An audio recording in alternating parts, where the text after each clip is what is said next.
السلام علیکم ورحمۃ اللہ وبرکاتہ۔ الحمدللہ، اللہ تعالیٰ کے فضل و رحمت کے ساتھ آج ہم سورہ البلد کی آیہ نمبر 3 کو دیکھیں گے۔ سٹارٹ کرتے ہیں۔ الحمدللہ رب العالمین، الصلاۃ والسلام علی اشرف الانبیاء والمرسلین وعلی آلہ وصحبہ اجمعین، اما بعد، فاعوذ باللہ من الشیطان الرجیم، بسم اللہ الرحمن الرحیم۔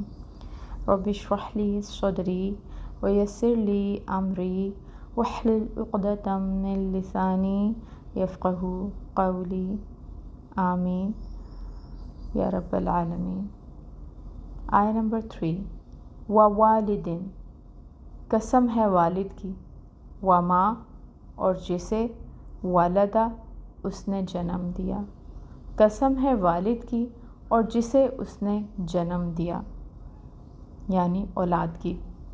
زیادہ تر اسکالرس کے نزدیک والد سے مراد یہاں پر حضرت آدم علیہ السلام ہیں، اور چونکہ تمام انسان انہی کی اولاد ہیں، اس لیے اس آیت میں تمام نوع انسانی کی قسم کھائی جا رہی ہے، اور اس قسم میں اس مشقت اور ذمہ داری کی طرف اشارہ ہے جو ایک والد کو اپنی اولاد کی پرورش اور تربیت کے حوالے سے برداشت کرنی پڑتی ہے۔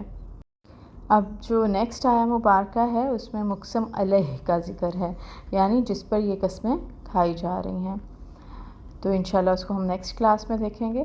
سبحانک اللہم و بحمدک، اشہد ان لا الہ الا انت، استغفرک و اتوب الیک۔ السلام علیکم ورحمۃ اللہ وبرکاتہ۔